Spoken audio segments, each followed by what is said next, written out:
Great, thank you. It's so nice to be here. I loved hearing all the opening statements. I also want to recognize I just saw Linda Darling-Hammond join us, and she is the president and CEO of Learning Policy Institute. And I'm also here with my colleague, Julie Fitz.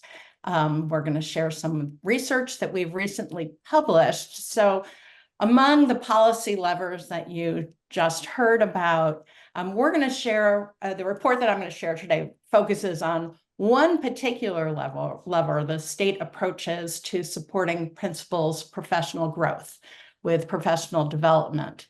And this is a really important topic because recent research has linked principals' access to high-quality professional learning to both improve student achievement and teacher retention.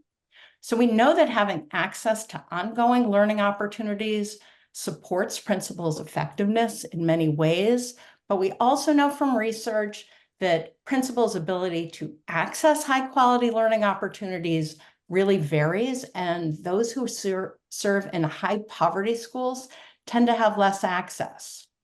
But as we just heard, states can really improve access to principal learning opportunities through investments in statewide development initiatives. And these initiatives can build leadership capacity, and they can also support leaders in implementing other state initiatives. So we're going to share findings from a 50-state scan of states' leadership development initiatives, talking about their general structures, what they aim to do, and their funding sources. And in the report, there's many examples of state initiatives. But after going over those general findings, we're going to do a deep dive into two state initiatives, one from Arkansas, one from California, which are also included in the 50-state scan, but we also have some other research where we do really detailed case studies of those programs in case you're interested in reading more about those two. But first, diving into the 50-state scan. So we found that at least 26 states have an ongoing statewide leadership development initiative, or they did during the 22-23 academic year.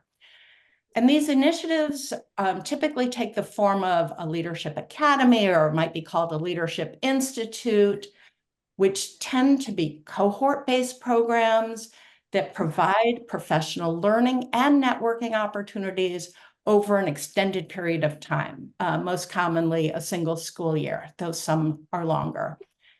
And while these initiatives are generally targeted at principals, in many cases, they serve other leadership roles also, such as assistant principals or teacher leaders who may be going into the principalship, or district leaders. And for the most part, they're administered by state departments of education, although in some states they're administered by higher education institutes, nonprofits, or other entities.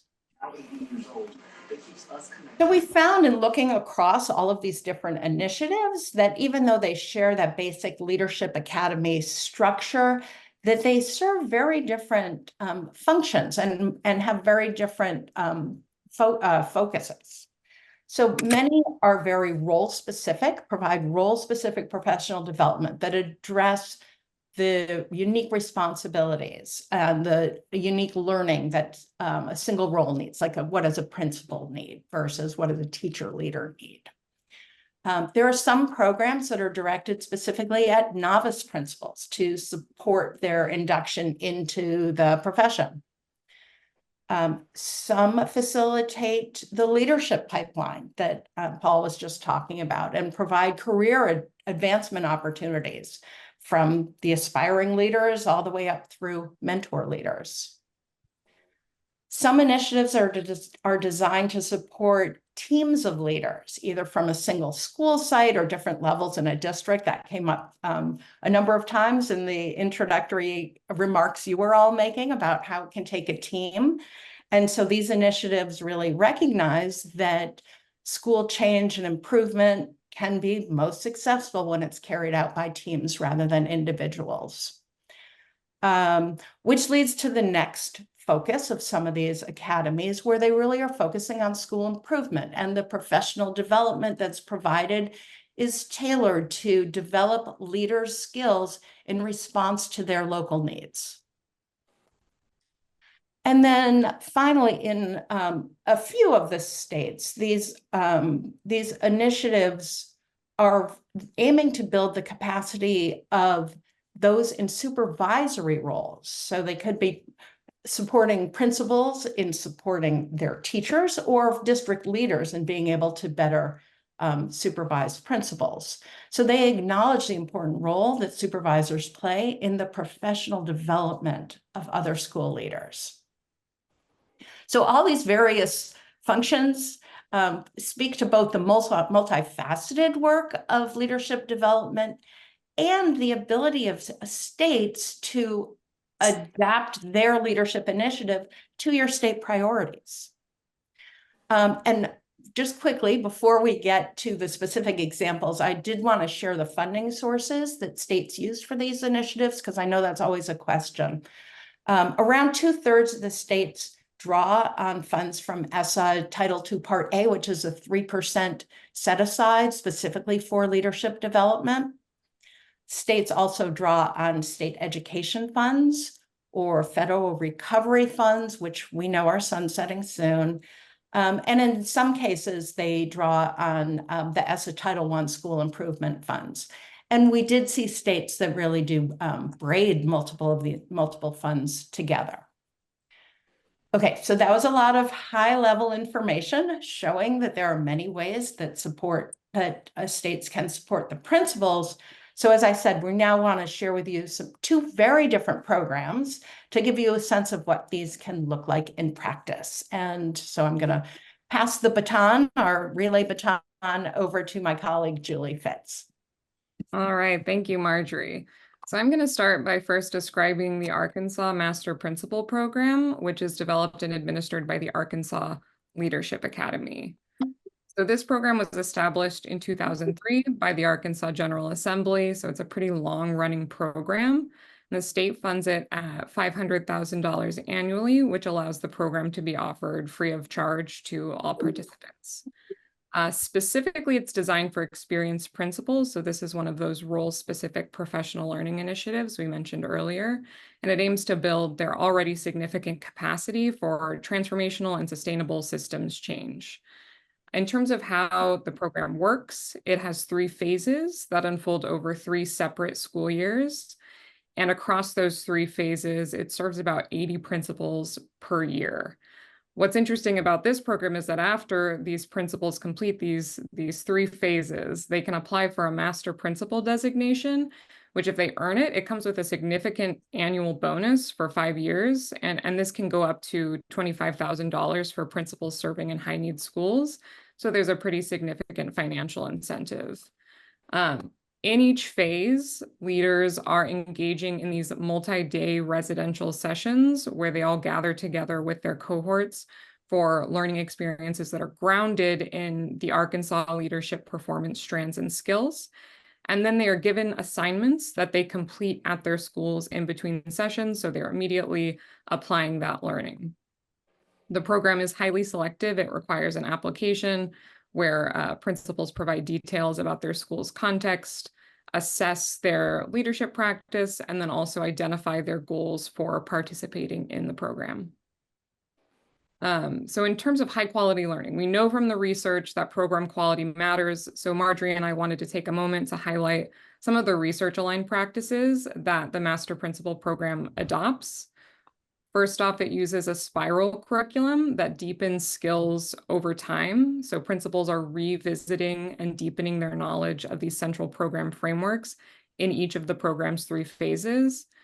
Secondly, the program is very practice-based. It gives principals opportunities to learn and practice with their peers before they implement their learning at their school site. And then they come back together to reflect on that implementation and make adjustments and do it all over again. So really importantly, the whole process is centered around these real problems of practice that principals are facing. Third, it's cohort-based, which allows leaders to learn from and get feedback from their peers, which can especially be critical for rural principals when they exist, who many of them who lack these connections with a robust peer network. So fourth, principals are continually assessing and reflecting on their leadership practice, both in the program assignments, and then they have to apply for each subsequent phase, and then for their master principal designation. So they're always engaged in self-assessment and identifying their strengths and areas for growth.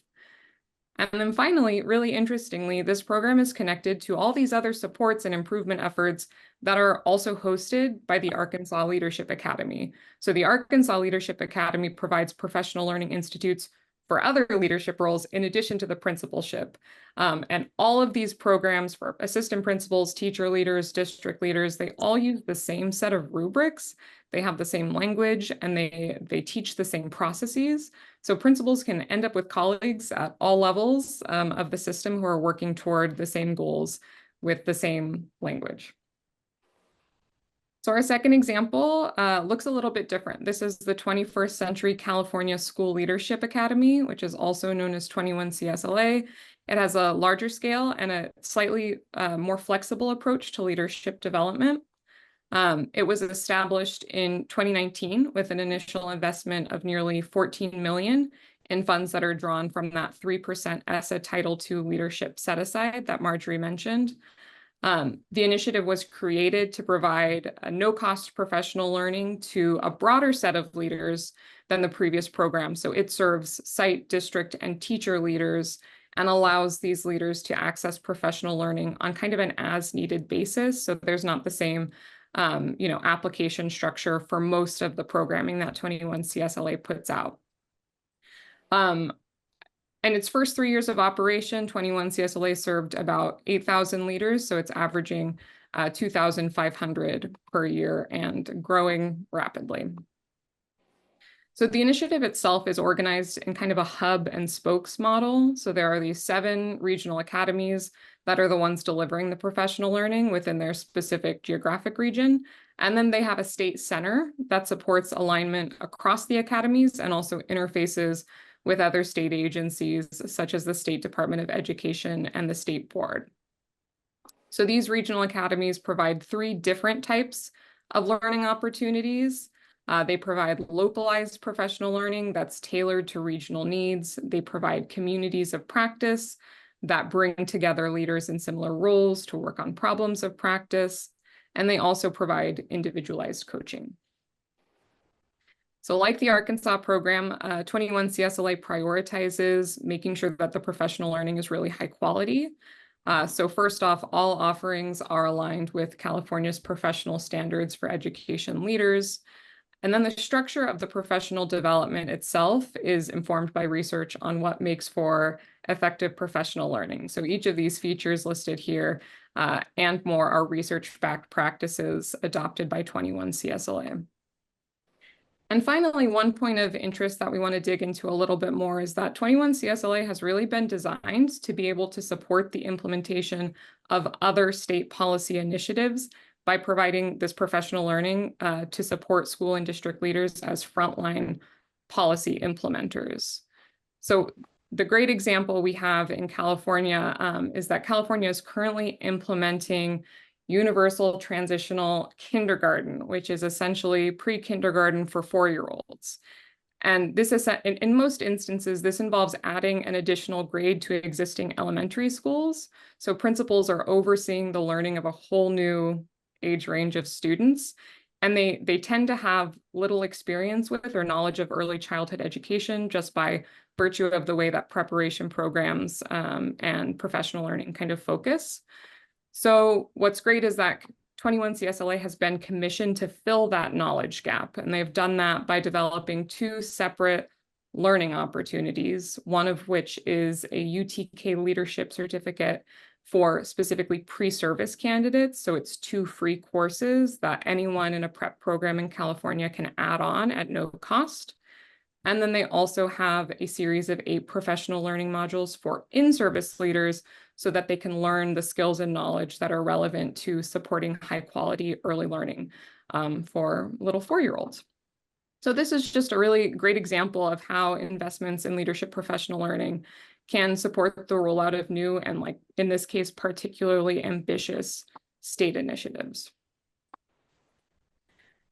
So opportunities for state boards. We'll start just by flagging state board involvement in Arkansas and California. So in both cases, the state boards play a role in overseeing programming. So in Arkansas, they approve the program sequence, and in California, they annually inform programming and evaluation. And in both cases, these practices are helping make sure that the initiatives are aligning or aligning better with other state board priorities. In California, we also see California has some unique affordances, but the board president, who is in attendance today, also played a role in initiating 21 CSLA by identifying a funding source in that 3% set aside and helping to draft authorizing legislation for the academy. So across context, state members have very different opportunities and affordances, and I know many of you are in different roles. So I thought we could just flag some brief takeaways for how you might engage with supporting these kind of initiatives. So one is just to make sure that leadership development is on the agenda, that it's something that's being talked about in your state.